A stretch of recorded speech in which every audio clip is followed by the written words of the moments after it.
Hi, everybody, and welcome back to our second session for this morning. I hope you all had time to grab a quick cuppa. Okay, so I would like to now welcome Louise Dorrat. Louise has worked in the early years profession for over 35 years in a variety of roles, including an approved provider for family daycare. And she's the author of 3 family daycare business manuals and informs the Victorian Department of Education and Training on family daycare matters. Louise has taught the Bachelor of Education at a number of universities and is currently teaching in postgraduate early childhood studies at Melbourne University and delivering transition to school workshops on behalf of Victorian Department. So a big welcome to Louise. Thank you again for taking your time on this Saturday, and we're very excited to have you with us. So over to you. Thank you very much, and hello everyone. I'm so excited to be here, and I'm on Wurundjeri land of the Kulin Nation here in Naarm in Melbourne, and I listened to Arnie Tracy this morning, and as she said, we are in early childhood, we are very well positioned to be able to teach children about the oldest living culture in the world. And a shout out to all of you family daycare educators who have been doing it tough. I'm okay in my little office here at home, but you're at the coalface working with children and families every day. Now, in this presentation, I've taken all the photos of all these extraordinary family daycare educators across the place, and from all the years that I've worked in family daycare, there's Sri Devi and Karen. And I want you throughout this presentation just to type in the chat. Don't worry about spelling or grammar, just boom, boom, boom. How long have you been in family daycare for? I would love to know. And just so that I can, see who's here exactly. Can you, Elizabeth, you can see my screen all right? And always good to... I sure can. Yeah, We're all good to go. beautiful. I love that. I love that. Excellent. Good to go. So just a very quick family daycare history. Back in, and that's why I'd love to know how long you've been in for. 11 years. Look at that. We have 4 years, 2 years. Wow, a lot of fetuses out there and embryos. How fabulous. Wonder if 2014, what a good year that was, Ursula. Lots of changing. 23 years. Here we go. Liz is 30 years. She will know what I'm talking about here. 18. This is wonderful. Look at that. That's so cool. So in 1988, that was the first NAFDACA meeting, the National Family Daycare Association meeting. Then 1995, our national standards were introduced, different to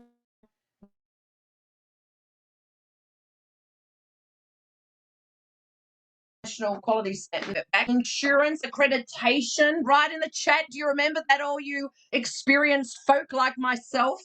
And then we had in 2009, we had our early years learning framework.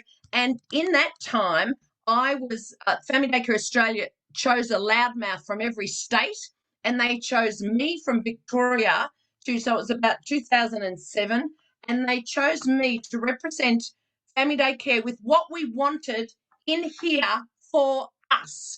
And for example, what we wanted to be called. And I'm into professionalising the sector, always have. The moment I started in family daycare, because I used to be in centre-based care, and no one told me about, I just thought family daycare was the poor cousin, because no one in family, and I sat next to the family daycare coordinator in local government. She never once said, Louise, come and I'll show you the quality care, come and I'll show you how extraordinary family daycare is. The day I started in family daycare, that's when I thought, right, I'm going to professionalise the service where I am, because they were calling themselves, families thought they were babysitters, but it wasn't families' faults. The the care providers, back then they were called care providers, they kind of made out they were babysitters. They didn't professionalise their language and all that. So Family Daycare Australia locked us all up for 3 days, and we said, we don't care what the term is, whether it's educator, whether it's teacher.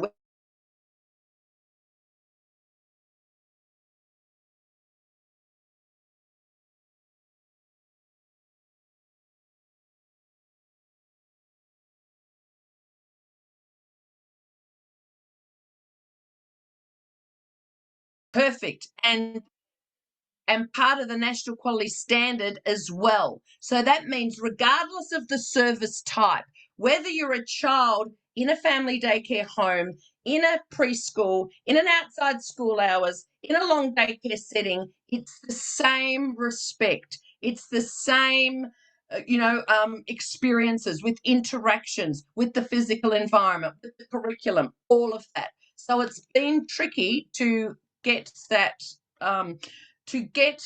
in my experience, to get family daycare educators on board with that, being happy about being part of all of this, because then regardless of what service, what the roof looks like, we're all under quality care and education. And of course now we're 2021. So yeah, exactly, Liz. That is exactly right. Liz has just written, we are more than nice ladies, as Anne Stonehouse said many years ago. And Anthony Saman was talking about the documentation. Sometimes we just write what we do. That's what babysitters do. We need to write what we learned. Also, another wonderful thing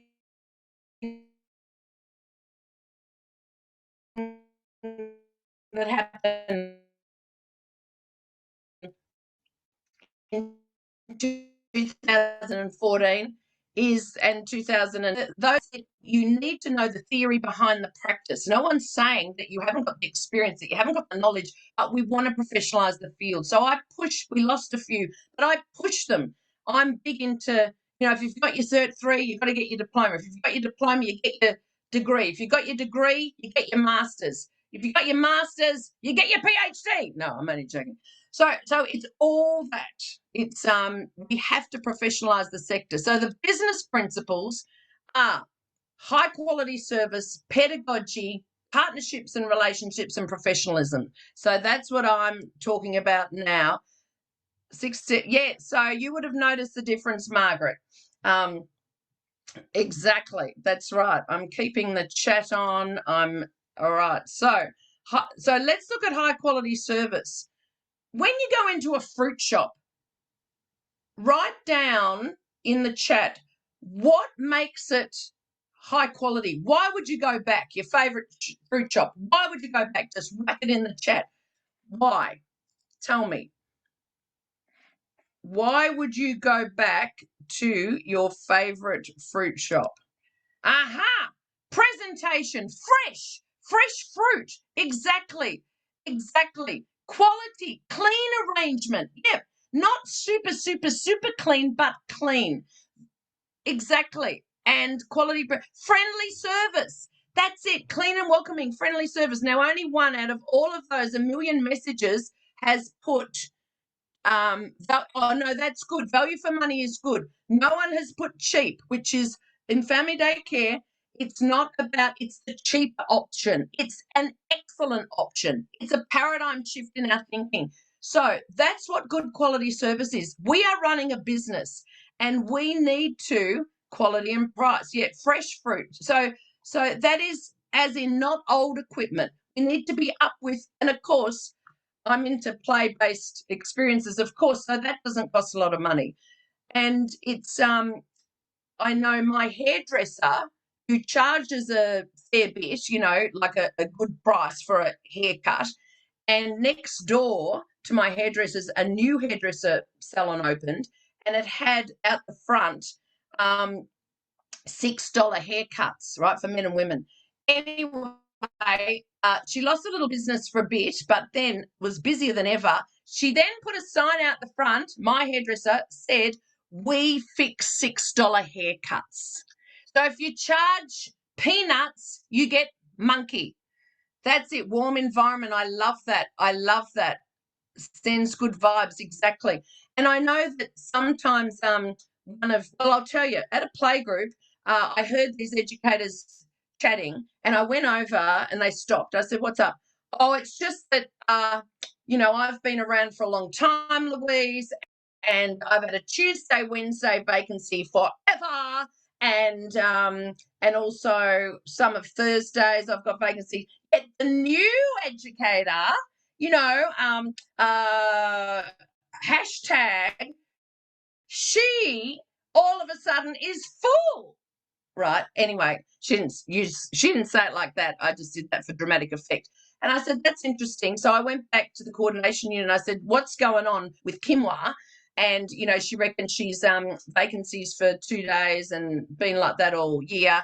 And they said, "Louise, we've sent so many families over to her, so I don't know what's happening." So then I turned up at Kimwa's house, and I just the field worker, the coordinator, said, "Oh, I've actually sent a new customer over, or a new potential family over. I think she's meeting them, next Tuesday at 2." I said, "Oh, great." So I thought I'll turn up around then as well, just, as I was passing. So I did, and I happened to be there when the new person was there and her child, and I'm chatting at the porch. I said, "Oh, you'll love Kimwa. She's so fabulous." Anyway, Kimwa answered and said, "Oh, hi, Louise. How you going?" And then, "Oh, hi. How you going? What was your name again?" What? She didn't write down her name. Come on. And she said her name, and then she remembered the child's name, which was good. She said, "Oh, hi, Heavenly Harani Tiger Lily." So that was good. But she didn't, when we walked in, I said, "Oh, do you want me to come back? I just wanted to pick up something." And she said, "Oh, no, that's okay." She didn't sell what she did. She didn't. I know that they'd been to the library that morning, but she didn't say that, and it wasn't in the documentation. And I know she was probably put off because I was there too. I only stayed for a few minutes, and I said, "I'll come back later." But I just felt like the fruit shop. It's first impressions. They don't know what you do unless it's in the documentation. You have to sell it. Have to sell it. So please write in the chat what you think about that. And also, instead of talking to yourselves in the play group, I said to them, you need to go and say to the family day, the coordinator, or the field worker, that you've had 2 days, with vacancies for so long. So the next meeting that we had with all the educators, I did a session about selling your business. And because I realized that it was something that it didn't come naturally. So to big note ourselves. So pedagogy. Now, the word pedagogy, that's our teaching. That's what we teach children. And we're all part of the National Quality Framework, and we're all part of the legislation, the regulations, the National Quality Standard, and our approved frameworks. So I have these always around so that I can show families, what our approved frameworks are. I have the National Quality Standard, so I can always refer to those with families. And good on you, Anna. So Anna put her passion out there. That's what we need. We need to be, as a parent, comfortable knowing that the educator is, and I the word's been overused, but loves to be with children. And the word pedagogy, which I love the word because it's early childhood educators' professional practice, especially those aspects that involve building and nurturing relationships, curriculum decision-making, teaching and learning. All of these photos, they're family daycare educators, and I like to just call in Marty down the bottom right. She's making a cake with the children. That was such a beautiful moment when I walked in. It was respectful. It was inclusive. Tree Debbie in the middle, Karen, Sam Ho at the top. It's the relationships that you can sell, because in centre-based care, the parents have dropped their children off at 7 in the morning and pick them up maybe, 3 to 6 o'clock at night, are different educators. Children are dropped off in the morning to you. The parents pick the child up with you. So it's no, how did Kale go today? Look, I wasn't on this morning and I wasn't in his room for most of the day. So look, you'll have to ask the girls tomorrow. They're not girls, they're educators. What do you think about that? And I've been so lucky enough to work with such incredible family daycare educators who have taught me that real quality is about the building relationships. Some of you I know have been caring and educating for children and their siblings, especially like Liz. You would have grown up with their family. You know the ins and outs of the family. Now the word curriculum,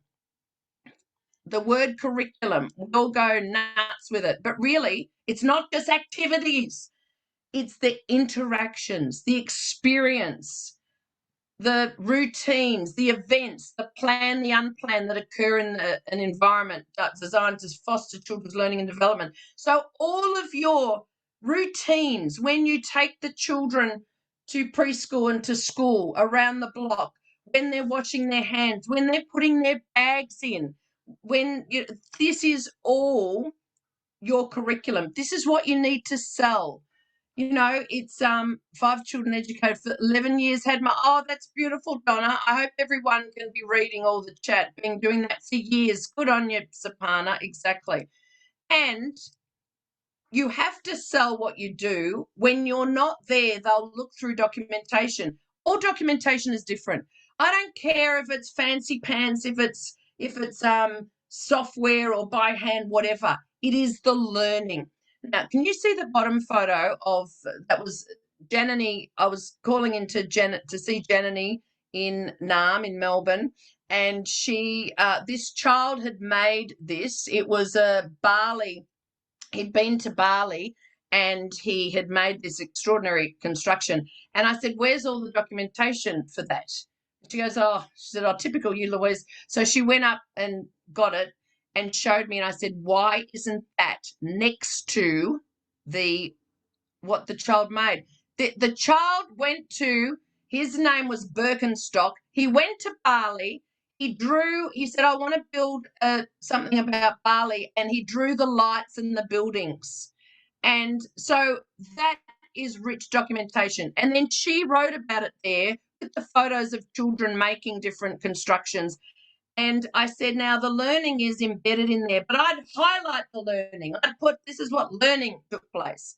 So this is another example that's simple, that the title, Our Garden, Sustainability, Care and Empathy, and about what happened, but the learning in the red, the children did a little drawing on it as well.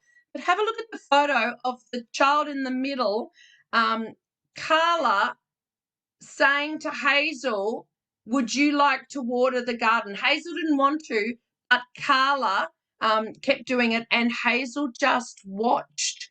And that was just beautiful. And they have a little roster at this family daycare home, who waters, what time they water the garden, and which garden beds they've watered, which trees they've watered, with their names. It's language-rich environment, isn't it? But so much learning. So I've never pushed individual portfolios for maybe just putting artwork in there just to give it to the parents at the end of the year. You're too busy.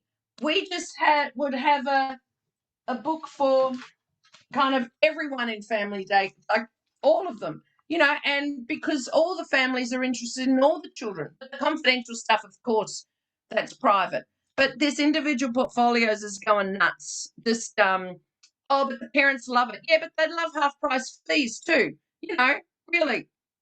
The next business principle is partnerships and relationships.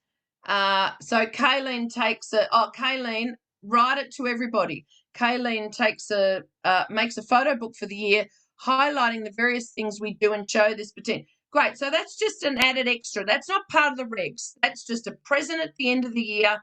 Here's a photo book. Fine. But us as educators, we need to document children's learning. So it's spend more time on that. And if you want to give something like a photo thing, that's separate, remember. Liz says, say some, right, yes. So keep on chatting. And yeah, okay. And so some of you, it's interesting because it's all word of mouth. It's not advertising.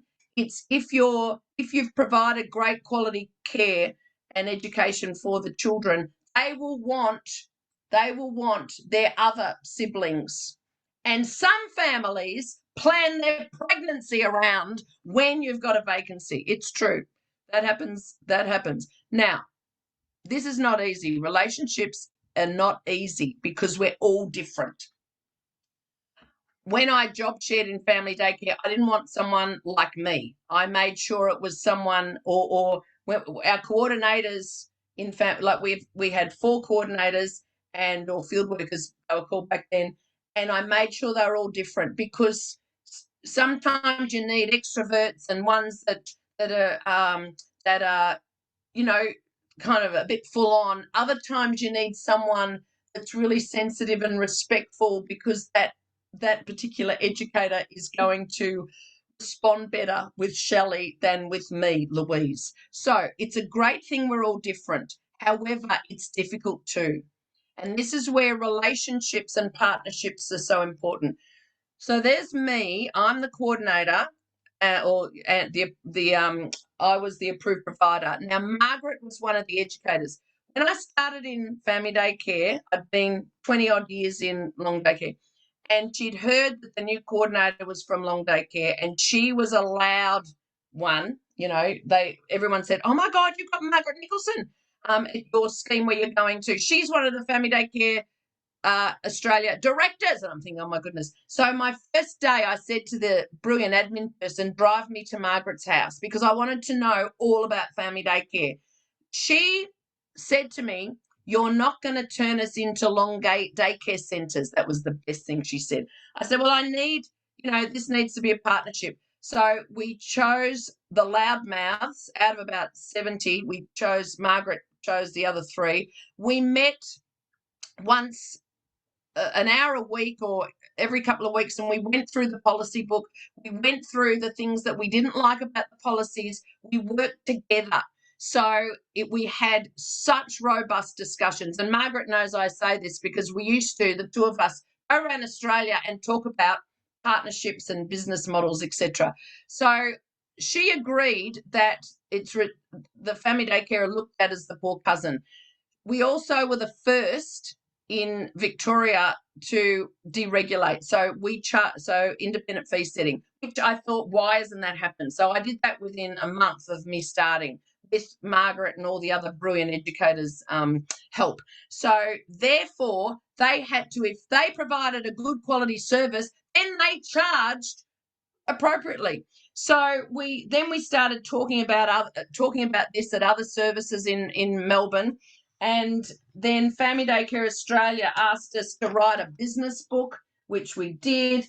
And then someone else asked us to do one. And then someone else asked us to do one. So oh my goodness, that's so true, Paravish. You can become part of their family. Exactly.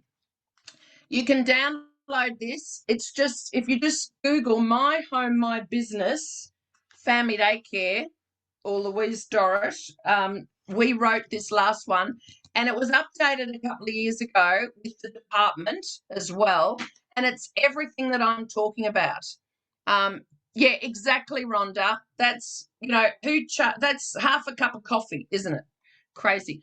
Now, also with families as well, the relationship's so crucial because that's the business partner with there. Now, this is the model that I've kind of did for today. So you have a partnership, you as the educator have a partnership with the service. So you're red, service is green. And the families, but not the legal partnership with the families as in the because of how the subsidy works. So the service has a partnership with you and the department. Now, and the families. Now, you negotiate your remuneration and conditions with the service, and then tell the families. When you are negotiating your remuneration, I need to write that down and stare at it. Remuneration and conditions. Think about the quality.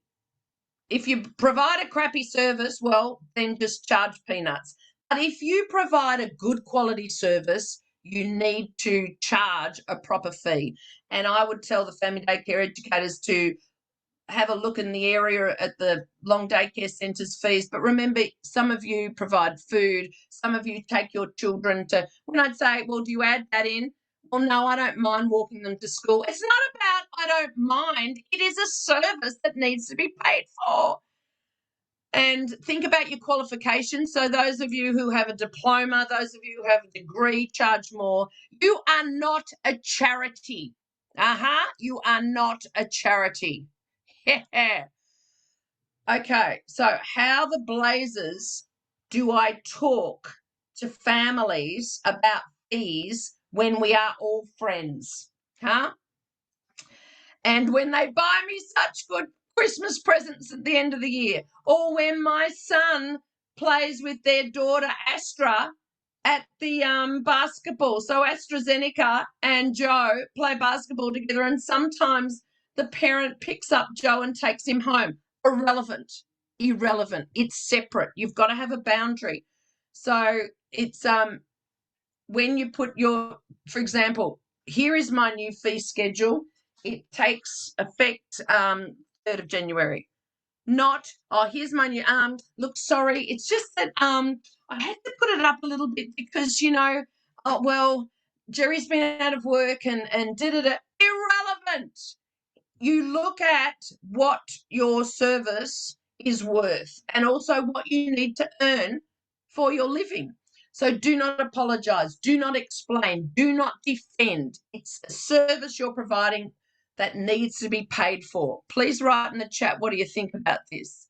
Don't talk to customers about costs, talk about benefits, and that's where documentation is so crucial so that you're able to sell your service. Always had a work hour was work that's excellent and related, and after business hours was friends. Never had a sour word with my friend who lived next door to me for the 11 years I had family in care. Agree. Because sometimes because you work in your home, it's, look, they don't mind if they're a little bit late. They think you don't mind because they're a little bit late because you don't say anything. You say, you may say, it's just that I have to take Visor to basketball, but I should be there on time, rather than saying, I've noticed that you've picked up wasabi at 6:15 for the last few nights. Would you like to change your booking to 6:30 and then zip it? That's it. Of course they won't change their booking to 6:30. Oh, yes, exactly. Exactly. Sapana says our fees should compensate all our hard work.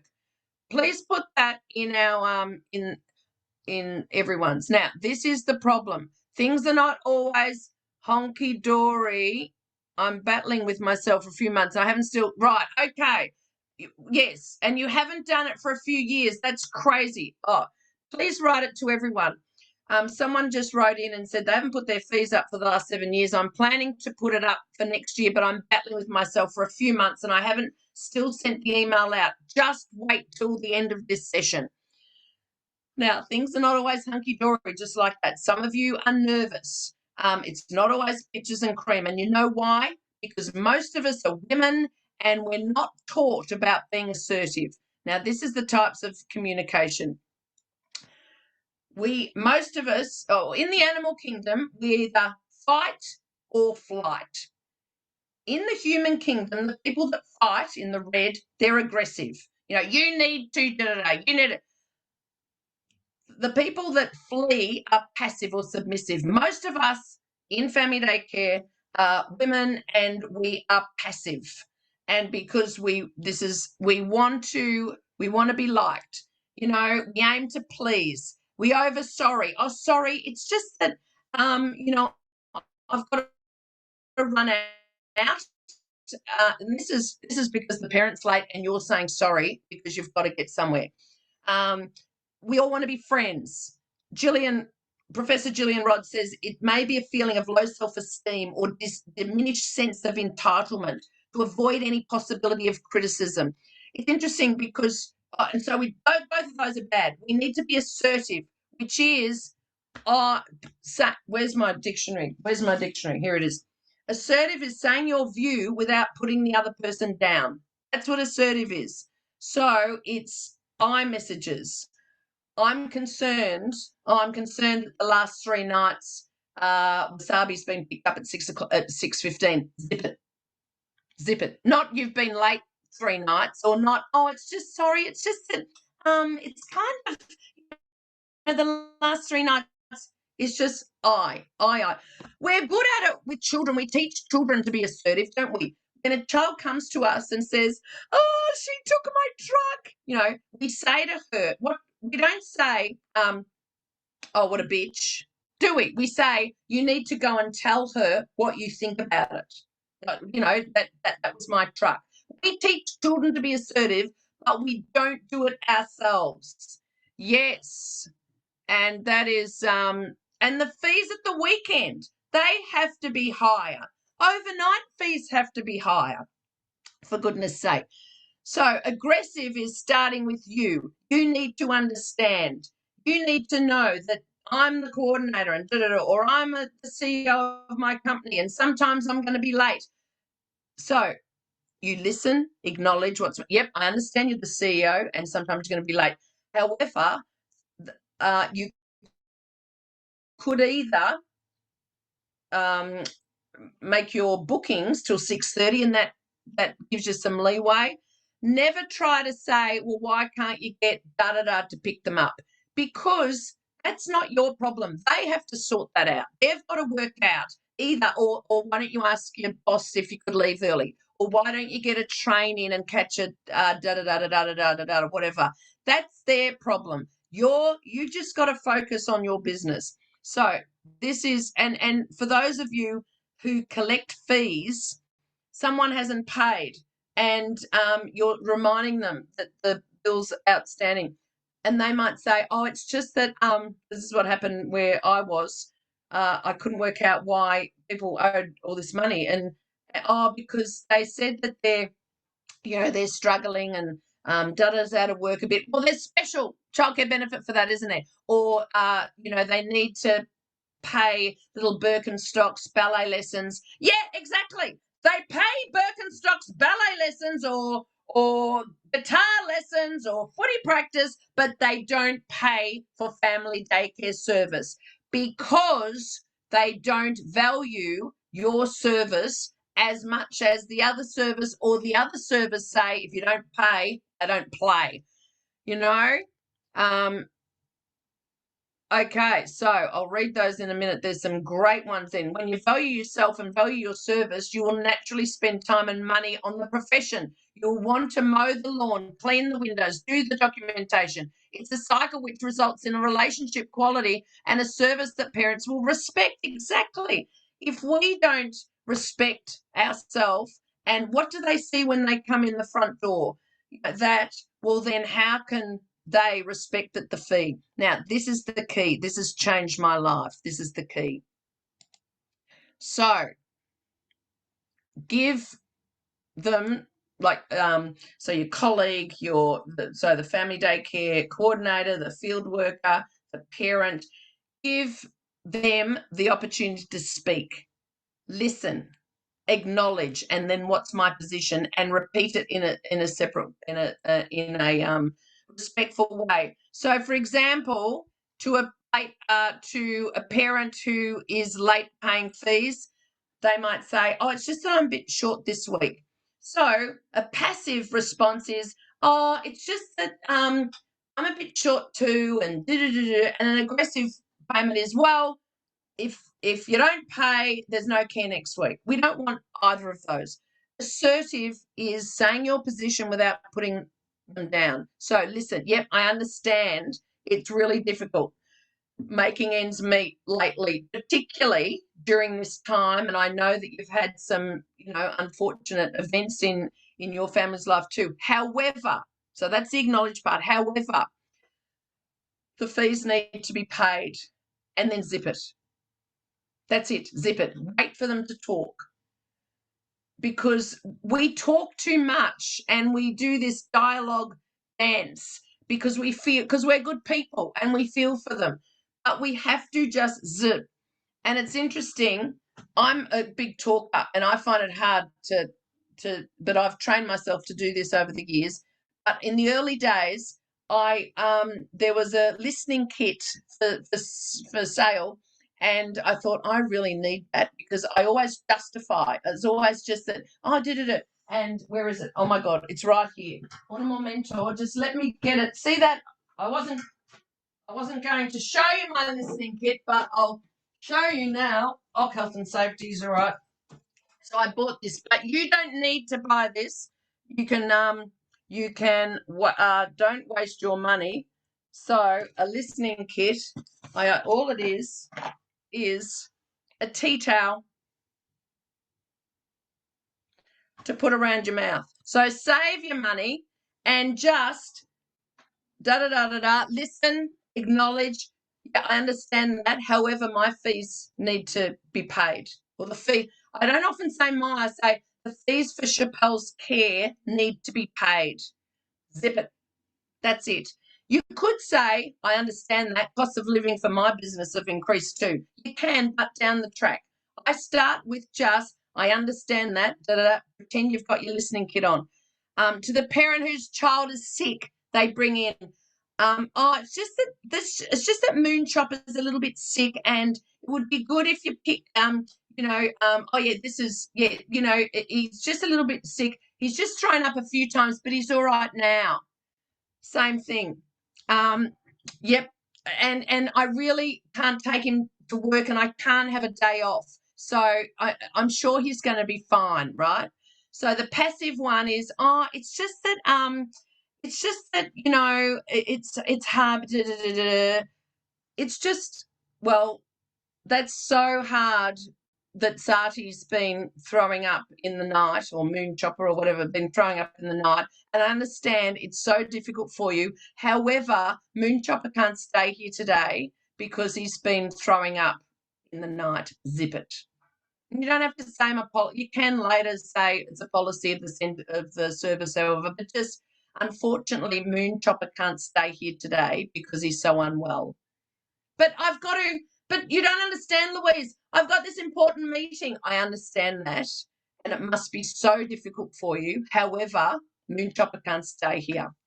So what other alternatives can you do? That type of thing. Or if Moon Chopper in the day starts vomiting and you ring up the parent and they say, I'm sorry, but I've got an important meeting coming up, I understand that, but he needs to be picked up like straight away, or someone needs to pick him up straight away. Don't even say, well, could your husband do it? No, because he's just left me. Or, don't get into it. Just someone needs to pick him up pretty soon. That. Stay on point. Use your listening kit if you must. To a parent who doesn't want Heavenly Hirani Tiger Lily to go outside because it's too cold today. Yep, I understand that. However, we have an indoor-outdoor program, and I know you're worried about her getting a cold, but you don't get a cold from being cold. And as you know, when we first started here, I spoke to you about there's no such thing as inappropriate clothing. It's inappropriate weather. It's inappropriate clothing. So just stick to the script. And but then sometimes it's because they're a little bit sick. That's different. Well, maybe they may not be. They should be here, to a coordinator who always comes at sleep times and wakes the children when they knock at the door. And I know these are all true live scenarios, because another time at a play group, some educators were chatting. I heard the field worker's the coordinator's name mentioned, Cashew, and I pricked up my ears. And when I went over, they stopped talking, of course, and then they told me Cashew always comes when the children. I said, well, have you told Cashew that? Well, no. She's not a mind reader. So but you say it in an assertive way. Oh, hi, Cashew. I'm just in the last few visits, when you've arrived and knocked at the door, you've woken up the children. I'm wondering if there could be another time that you could arrive. And look, I've said to all the coordinators, you need to do some spot checks, but you don't have to always do at sleep time. You know what I mean? So it's that respectful conversation. It's that I'm just looking at, okay, condition of enrolment, late fee. Of course, there's always a late fee, but sometimes that's of course they pay a late fee, but sometimes it's the principal. My someone in my family had separated, and he was the sole carer of the children, like, sole parent. And I was chatting to him, and he works in the city, and I was talking to him on the phone. I said, it's almost like, don't you have to pick up the children from family daycare? And he said, oh, look, she gets a bit annoyed, but she's she doesn't mind every now and then. And I said, they don't earn that, like, that's not respectful. Well, she gets I pay a late fee, but it's not the point. It's about respect. So of course they have to pay a late fee, but it's just about your business. And imagine if I went to a bank, they close at 4:00. At a minute to 4, I said, I've really got to come in and sort out a loan. Well, as if the bank manager would say, well, sorry, but I've just got to take Fifi Trixie Belle to basketball. No, the manager at the door would say, unfortunately, it's closed. Come back tomorrow. We don't have to be that rude, but we don't value ourselves. What do you think? Do people agree with this? So the last one, professionalism, which kind of covers everything that we've talked about, doesn't it? So in our interviews, so the whole professionalism family daycare, the more professional you are, the more professional you will be treated. So with the interviews, and I had to look up this book to remind me of what Margaret and I wrote about interviews. Well, she did most of this kind of stuff. But it said that set up the boundaries right at the beginning. Set up that fees need to be paid here. And also make sure that it's a place where you're comfortable. And I would never offer a cup of tea. I know sometimes when I was the new coordinator and I'd go and meet the educators, they'd offer me a cup of tea and I'd say no, because I want you to be focusing on the children. And sometimes, because they were nervous, they were chatting to me. So one time a child was going, Mary. Yeah, hang on a minute. I'm talking to Louise. No, answer what Mary wants. This is your business. And if I was a potential parent, I would want to see that you answered Mary, that you would say to Mary, oh, what is it? A butterfly. That sounds amazing. I'll come and have a look at it in a moment. I'm just speaking to Louise. I want you to acknowledge Mary, because I want to acknowledge the child. I want to see that, because what the parent sees is more likely what is going to happen when the parent's not there, So that's it. And so the interviews, make sure they're professional. Outline what the children learn. Tell them about the benefits of choosing your service. Show them the documentation, and the documentation shouldn't be pretty pictures of children, whatever. It should be what they're doing, but what are they learning? Boundaries with what we were talking about, but also with your family as well. It's very difficult for some partners and children, so there's got to be boundaries there. Confidentiality when someone tells you something, or if they might say, a parent might say, oh, that's little Jenny, isn't it? That's Mo and Bo's child. I heard that they're splitting up. What do you know about that? It's none of that. Oh, you'll have to speak to them about that.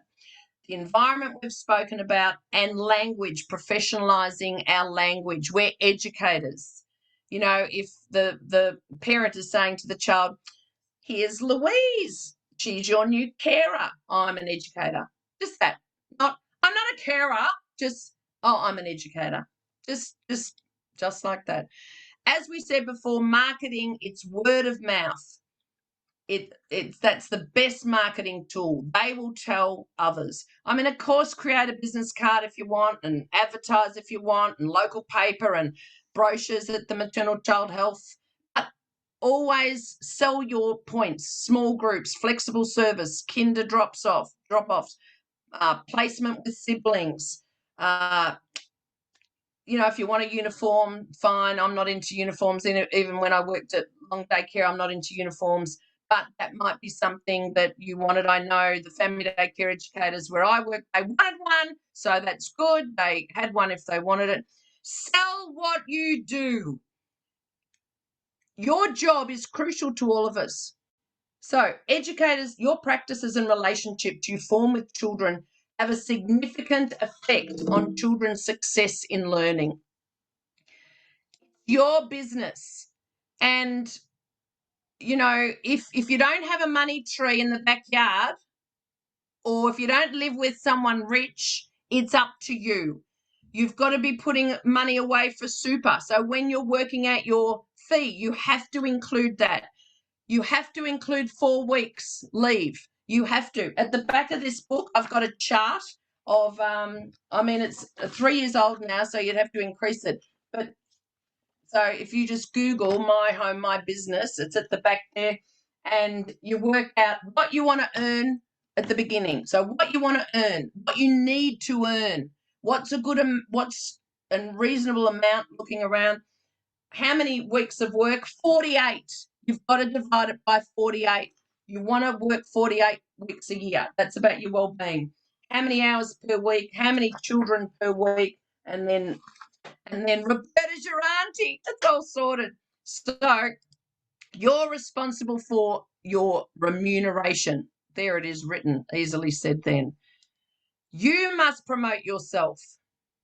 Oh, and Angel says Facebook's great for advertising. Exactly. And on Facebook, make sure you're always professional. Not, hi, ladies, hi, educators, or another educator. I'm on Facebook only for early childhood, only for work, none of my personal friends. I don't have, I don't want to go in that rabbit hole of going, oh, they're in Bali and they told me they got no money, and that must annoy you too when they're not paying you, but then, they've just bought a fancy car because I saw it on Facebook. You must take 100% responsibility for your business. And you must take care of yourself. That's your 4 weeks leave. So write in the chat one thing that you're going to take away from today while we this is about our well-being here. Increase your fees. I love what everyone has written. Good luck. It takes courage. And it's a learned position. Bye, everyone.